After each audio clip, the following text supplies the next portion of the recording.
Bonjour Tristan, Bonjour Hélène. bienvenue sur notre chaîne YouTube Supraconscient. Est-ce que vous pouvez vous présenter? Oui, donc je m'appelle Tristan Naudot, je suis magnétiseur. J'exerce dans le 14e arrondissement à Paris. Voilà, depuis à peu près un peu plus de 10 ans. À l'âge de 33 ans, votre don de magnétisme s'est véritablement révélé à vous. Ouais. Comment ça s'est passé? Alors à l'époque, je travaillais dans une petite entreprise. J'ai été co-gérant, j'avais l'activité d'un petit chef d'entreprise, donc très tôt le matin, très tard le soir. Je rentrais rarement à la maison pour 20 heures. Donc j'appelais ma fille, comme pratiquement tous les soirs, pour lui souhaiter une bonne nuit. Et puis, je l'ai trouvé en larmes. Enfin, je l'ai entendu en larmes, donc je lui ai demandé ce qui se passait. Euh, et elle m'a dit, c'est Gribouille. Voilà, donc Gribouille, c'est le chat. Hein, c'est le chat qu'on avait, qui était malade depuis un petit bout de temps. Et je me souviendrai toujours de cette expression de ma fille qui m'a dit, on va le faire mourir demain. Voilà. Rationnellement, je peux pas expliquer ce qui s'est passé. Je lui dis, écoute, je dis, t'inquiète pas, ça va aller. Donc je suis arrivé à 22 heures à la clinique vétérinaire, j'ai sonné, on m'a ouvert, un interne super sympa, je lui ai juste dit la vérité, que je venais dire au revoir au chat avec qui j'ai passé quelques temps de ma vie. Donc il m'a amené le chat, il était en train de baver, il était bon, presque inanimé. Il m'a laissé tout seul avec lui dans une salle d'auscultation. Et je l'ai caressé, je lui ai parlé, et là j'ai commencé à sentir plein de sensations étranges, beaucoup de pression dans les mains, des grandes bouffées de chaleur, voilà, sans identifier ce qui se passait. Euh, voilà, ça a duré à peu près une demi-heure. Euh, L'interne est venu chercher donc le chat pour le remettre dans, vous savez, les cages en fer, c'est là où on met les animaux. Voilà. Et le chat déjà était un petit peu plus revigoré, et le lendemain il est sorti. Voilà, il allait bien. C'est là où véritablement le don, je pouvais plus dire ça n'existe pas. Voilà, c'est là. Après, j'y vais ou j'y vais pas. Après, ça, c'est le reste de la vie. Et d'après vous, pourquoi c'était à cet instant-là de votre vie que Ah, vous avez ressenti ce que vous avez ressenti? on peut pas s'empêcher de parler de ce passage de mort et de résurrection. Hein. 33 ans, c'est aussi un âge où l'enfance est passée, l'adolescence est passée, la première partie de la vie est passée. On a acquis un peu d'expérience. Euh, c'est des moments qui peuvent être aussi de remise en question, des moments de bascule dans une vie. En numérologie, le 33 est un nombre maître. En général, l'année 33 ans, il se passe toujours quelque chose dans la vie de quelqu'un. Voilà, à plus ou moins grande échelle, bien sûr. Vous êtes tombé gravement malade il y a quelques années. Oh, Vous c'était avant mes 33 ans. Avant vos Ouais, 33 ans, ouais. vous étiez paraplégique Oui, j'avais et j'avais une paralysie. En fait, j'avais contracté deux grosses hernies cervicales qui m'ont écrasé moi l'épinière. Donc, j'étais paralysé, enfin partiellement paralysé, mais dans un pourcentage quand même assez fort. Des bras, des jambes, du tronc, perte complète de sensibilité. Je marchais ouais, presque comme un tétraplégique. Ouais, ouais. J'étais voir un médecin. D'abord au bout de ouais, 6-7 mois qui m'a donné un traitement pour la circulation sanguine, qui évidemment n'a rien donné. N'a rien donné. C'est là où il m'a mis dans les mains de sa collègue rhumatologue qui m'a fait tout de suite passer une radio, et le soir même j'étais à la salpêtrière. Ça a été on va dire un long chemin de rééducation personnelle, qui finalement était assez rapide, parce que quand je posais la question au chirurgien en lui demandant si j'allais remarcher normalement un jour, là, moi, l'épinière, on ne connaît pas trop. Hein. On sait qu'il y a plein d'informations qui y passent, mais concrètement. Mais un jour qui a été très important. Je me souviens, j'étais en mode chez moi avec ma fille qui apprenait à faire du vélo. Et elle a commencé à pédaler. Elle a commencé à pédaler, puis j'ai pas pu la suivre. Voilà, je pouvais pas. Je pouvais pas. Je sais pas ce qui s'est passé ce jour-là, mais ça a été une décision intérieure. Ça a été un non. Un non. Je me suis dit non. Je refuse que ce soit irréversible. Voilà. une conviction que j'ai eue voilà, à ce moment-là. Évidemment, depuis tout petit, j'ai eu cette hypersensibilité. Je ressentais plein de choses que j'identifiais pas, que je comprenais pas. Euh, Après, c'est la vie donne des réponses. Pas toujours en temps, en heure, pas toujours quand on le souhaite, mais elle en donne, elle finit par en donner. Voilà. Vous dites que la vie vous a donné des réponses. Mais quel genre de réponses? Que l'être humain recèle en lui beaucoup de ressources. Beaucoup de ressources, mais ces ressources-là, on va les trouver avec l'expérience, oui, avec la souffrance. La souffrance, si on n'en fait pas un ennemi de cette souffrance, si on apprend à l'accueillir, à pas la juger. En tant que magnétiseur, vous proposez des soins énergétiques. Quel Ouais. type de soins vous offrez? Alors, quel type de soins? Le magnétisme ne se substitue absolument pas à la médecine conventionnelle classique. Hein. Ça peut être vraiment un outil euh, d'accompagnement, hein, de complément. J'ai toujours été intéressé par cette recherche de compréhension, voilà, comprendre qu'est-ce qui se passe. Donc quand j'accueille quelqu'un, que ce soit pour voilà, des problèmes de peau ou euh, des problématiques qui se répètent, voilà, où la personne se dit, est amenée à se dire tiens, il y a peut-être quelque chose à comprendre, ou alors que la médecine classique n'a plus de réponse et la douleur continue à être là. Voilà. Donc les gens cherchent autre chose, essayent. Euh, Toujours d'aller resituer dans son contexte quand la problématique est apparue. Voilà, donc c'est une investigation parce que la personne s'en souvient pas forcément, d'accord.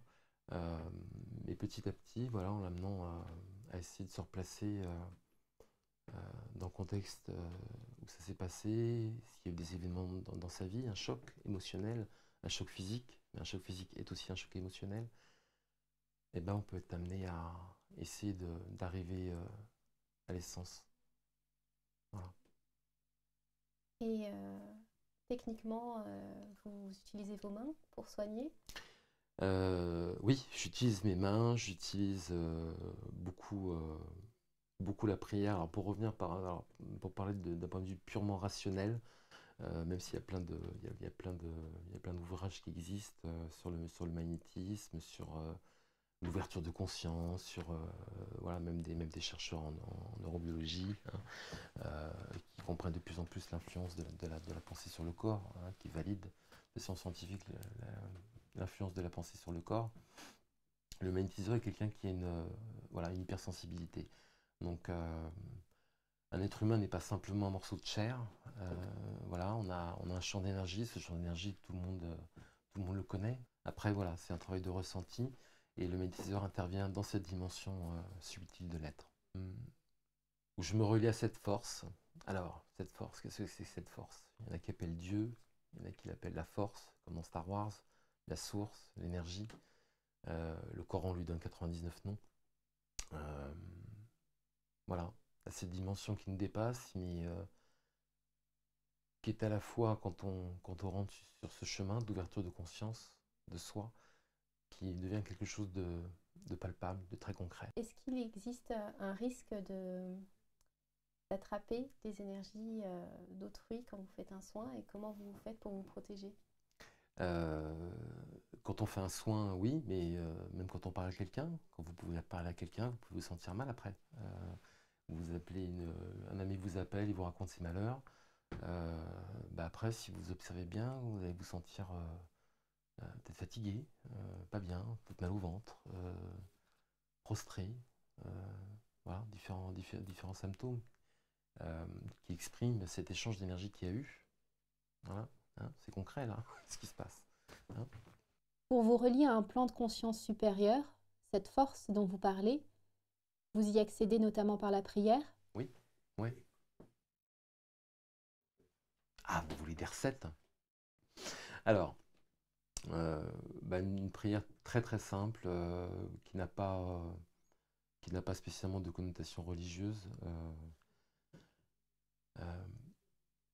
donc je commence déjà par simplement faire respirer la personne pour bah, se couper des projections de demain, de ce qui s'est passé hier, de ce qui s'est passé peut-être le matin dans sa journée.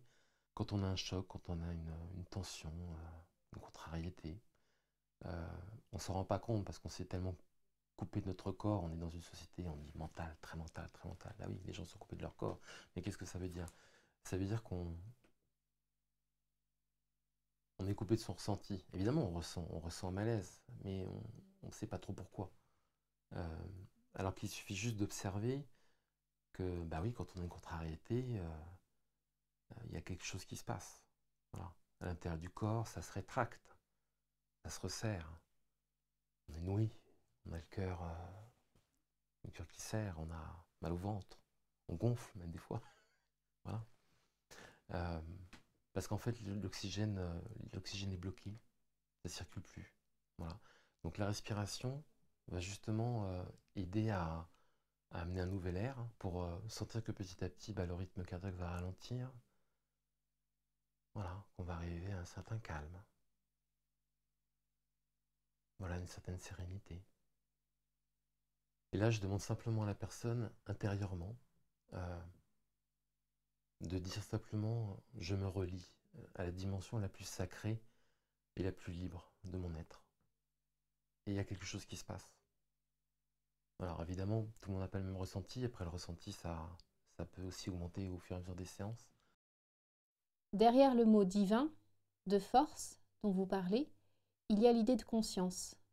Est-ce qu'il y a aussi l'idée d'un être? D'un être, voilà, d'un être. Il y a 2 semaines, alors évidemment, le contact est différent avec chacun et chacune que je reçois. Vous savez, quand on dit l'esprit doit être aligné avec le corps, hein, quand tout va bien, c'est que l'esprit est aligné avec le corps.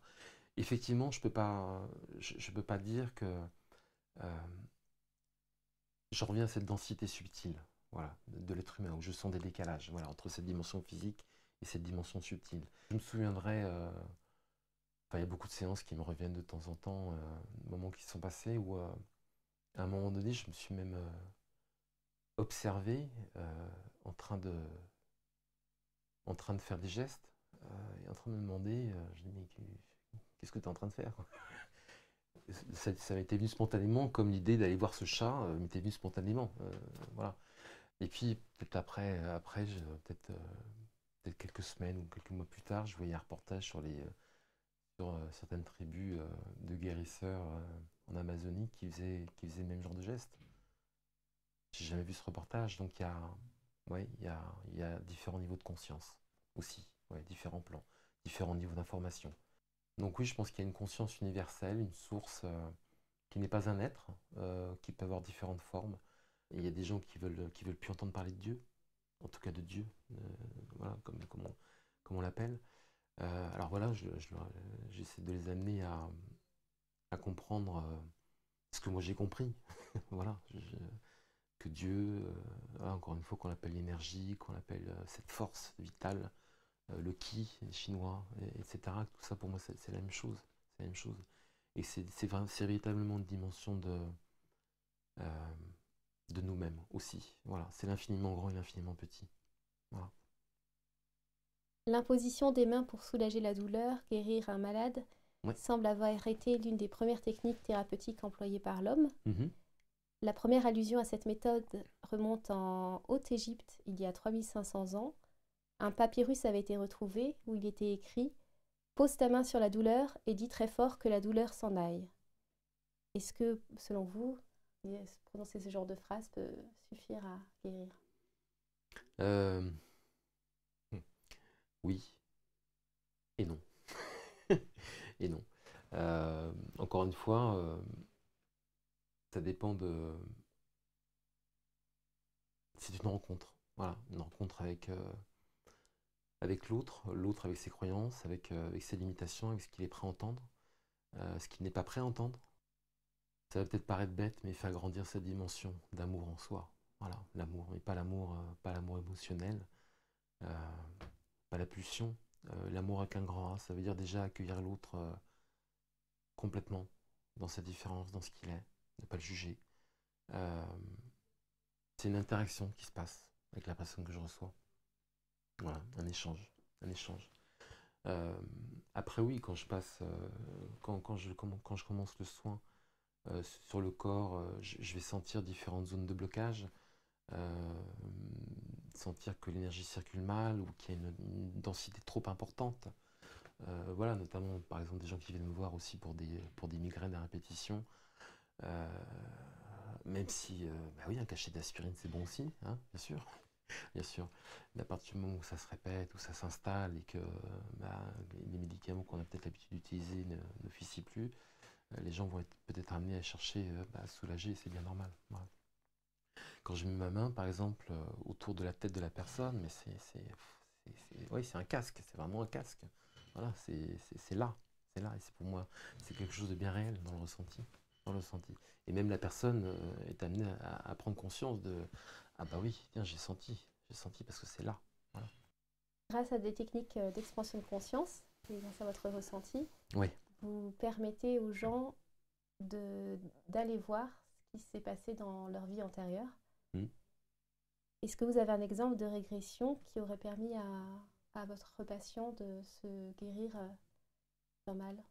Alors paradoxalement, paradoxalement, oui, j'ai des exemples où il y a vraiment un lien de cause à effet. Maintenant, j'ai aussi beaucoup d'expérience de ce qu'on appelle ces états de conscience modifiés, que sont les expansions de conscience, euh,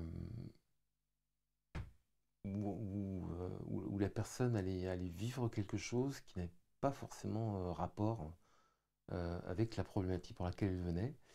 Euh, Maintenant, comme je le rappelle, l'expansion de conscience n'est pas une finalité, les vies antérieures ne sont pas une finalité.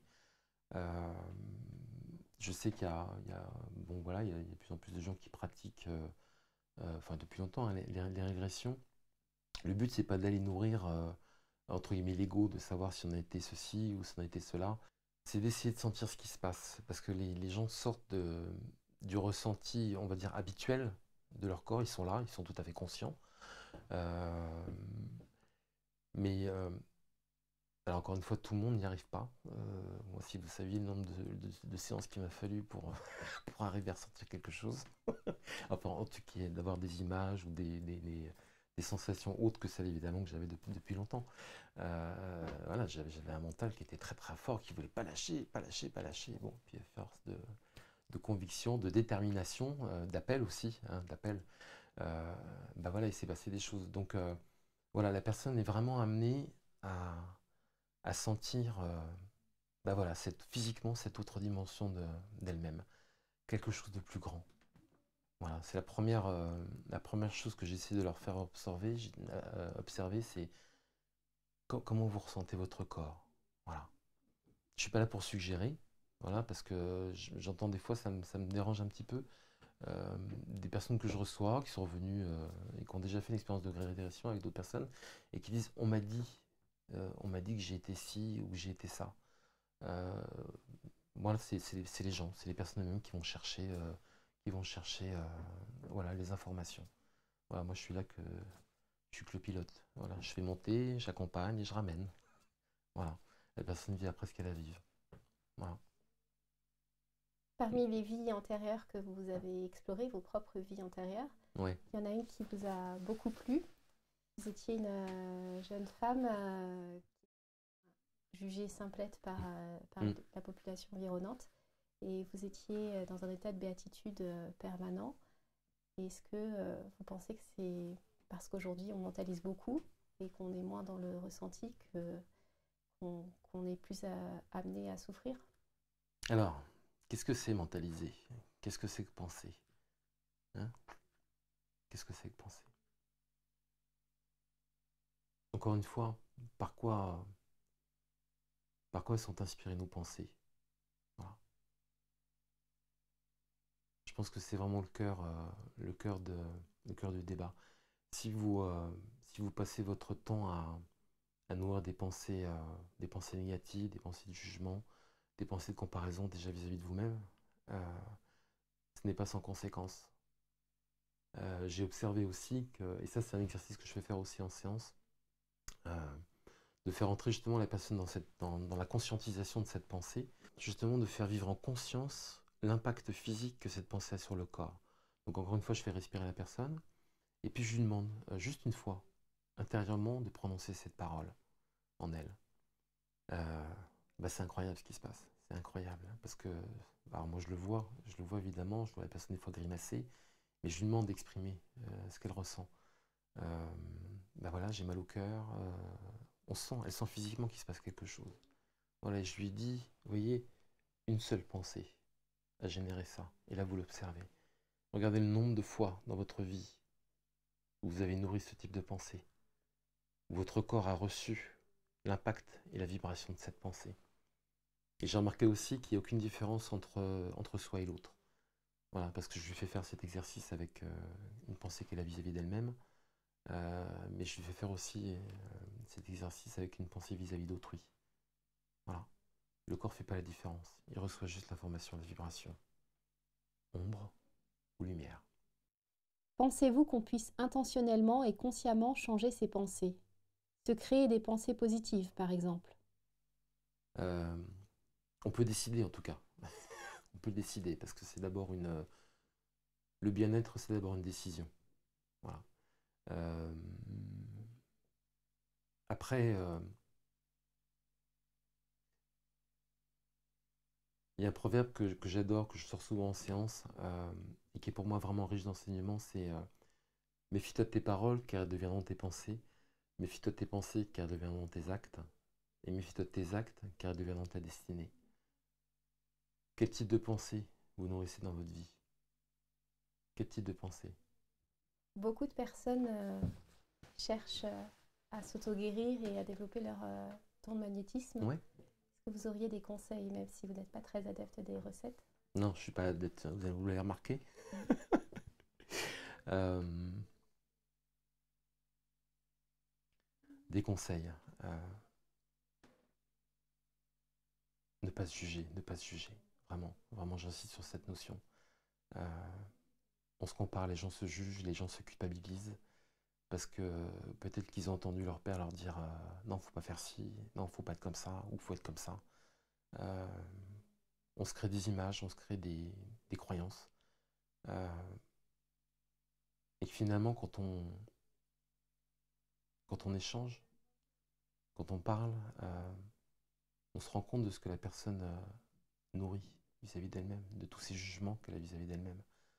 Et encore une fois, qui ne sont pas sans conséquence. Donc, de la bienveillance. De la bienveillance. Quoi qu'il arrive, de la bienveillance par rapport à soi. Est-ce qu'il y a des exercices techniques qui peuvent nous Ah, aider? encore, hein, vous insistez, hein. Oui. Des exercices techniques. Non, passer du temps, et c'est peut-être, c'est pas là, voilà, c'est pas pour rien que de plus en plus de gens se mettent à la méditation, de plus en plus de gens reviennent vers la prière, parce qu'ils ont compris que dans notre culture, il y a aussi des bonnes choses. Il y a aussi des bonnes choses. Hein. D'ailleurs, pour moi, les véritables hommes de foi ne font pas la différence entre la méditation et la prière. La méditation est une prière, la prière est une méditation. C'est un temps qu'on s'accorde avec soi, mais qui est soi? Voilà. À partir du moment où on comprend que le soi, c'est peut-être un peu plus que ce corps. Euh, voilà, simplement se donner de l'attention. Ça s'appelle de l'amour, hein, de l'attention.